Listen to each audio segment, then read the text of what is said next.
there are no Russians, nor English, Jews nor Christians, but only those who pursue one aim, to be able to be.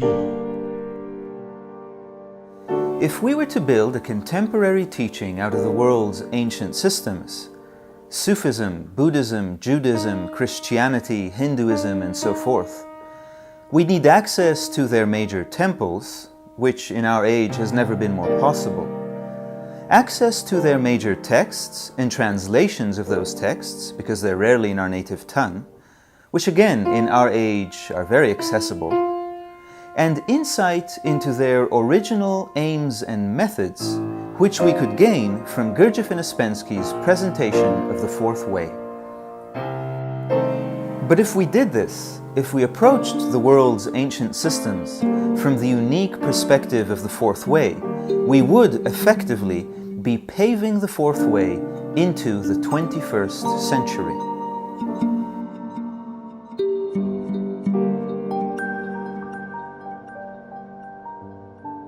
The study of systems of ancient knowledge begins with the study of a language. All ideas in this new language are concentrated around one idea, the idea of evolution. We are not speaking of an encyclopedic accumulation of all the knowledge that ever existed, but of a selective gathering of only those ideas that are helpful for the psychological evolution of man. The result would be a pyramid, the ingredients of man's possible evolution at the base, all pointing to the fulfillment of his possibilities at the top.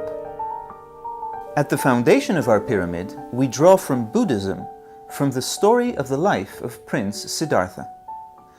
But instead of approaching it as an historical account of the life of a prince, we approach it as an allegorical expression of the psychological evolution of man. After all, Buddha means the enlightened one. So the episodes in the life of the Buddha are episodes that lead to enlightenment.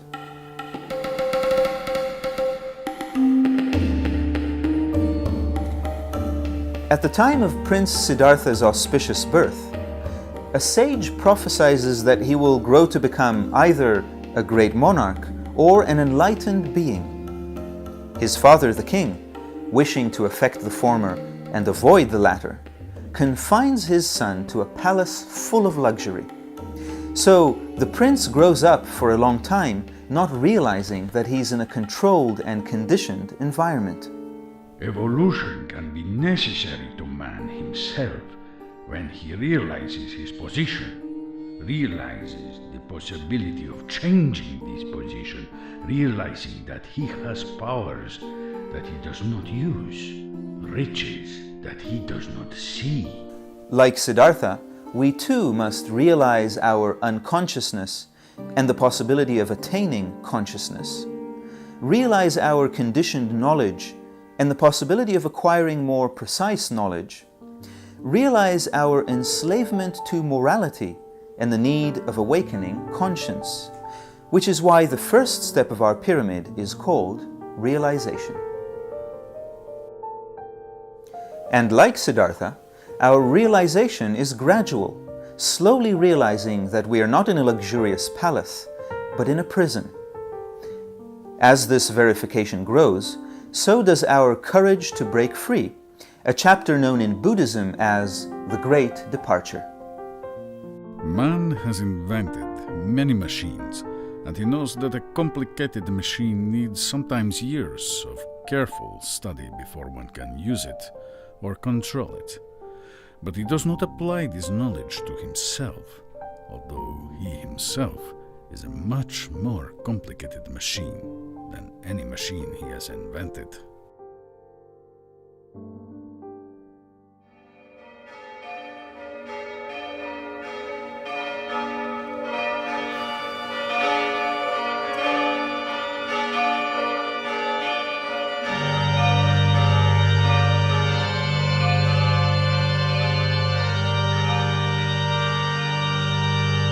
For the second step of our pyramid, we draw from the biblical myth of creation.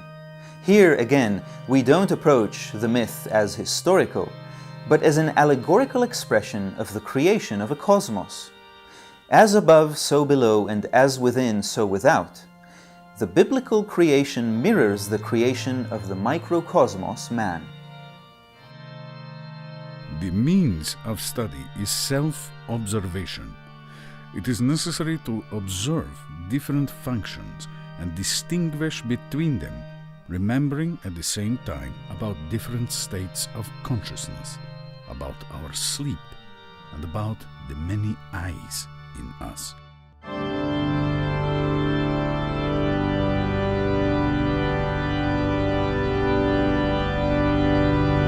Let there be light represents the light of self-observation. Separating the light from the darkness represents separating the true from the false within us. Naming the objects of creation represents naming the many habits we observe based on the center and feature of their origin. In other words, to evolve, we must know ourselves, which is why we call the second step of our pyramid self-knowledge. All three centers are filled with habits, and a man can never know himself until he has studied all his habits. We are not unified.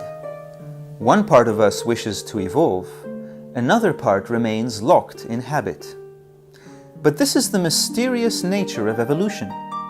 We become consistent not on the level of our many eyes, but in our ability to observe our many eyes.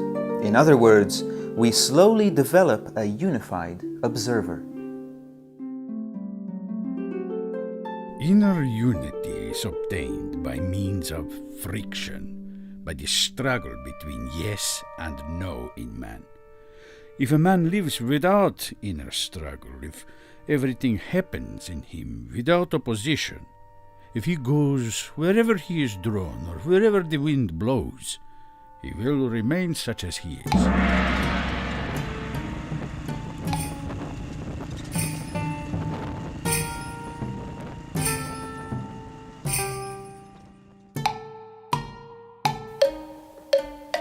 For the last step of our pyramid, we draw from Hinduism, from the myth of the churning of the Milky Ocean.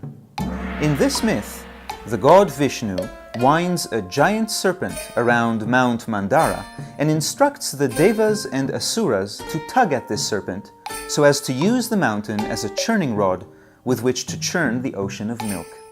The habits we observed on the second step will now play the role of Asuras and will be counterbalanced by disciplines which we will form through our work. As in the myth, these will tug against each other, generating the pressure necessary to continue our climb.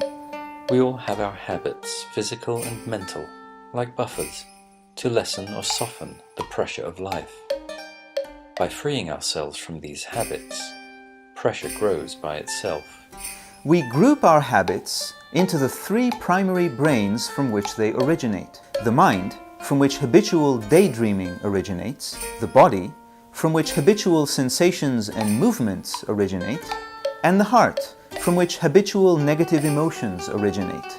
This division enables us to be very specific in the disciplines we use to counterbalance these habits. The method of the fourth way consists in doing something in one room and simultaneously doing something corresponding to it in the other two rooms. That is to say, we're working on the physical body to work simultaneously on the mind and the emotions. Because habits are so deeply ingrained, pulling against habit requires a moment-to-moment effort. This affects an internal churning, just as in the Hindu myth. Churned milk becomes butter, churned wood combusts. If we persist in this conscious labor and voluntary suffering, we will, in due time, be transformed into an altogether different state of consciousness, which is why the third and last step of our pyramid is called transformation. If a struggle begins in man, and particularly if there is a definite line in this struggle, then gradually permanent traits begin to form themselves. He begins to crystallize. So if we were to build a contemporary teaching out of the world's ancient systems, we'd have to apply them practically. We'd have to use them as mirrors by which to see ourselves. We'd have to study them by studying ourselves. This is the principle of the fourth way, or any system that acknowledges that man is incomplete, that he can become more than he is, that he must be taught to be.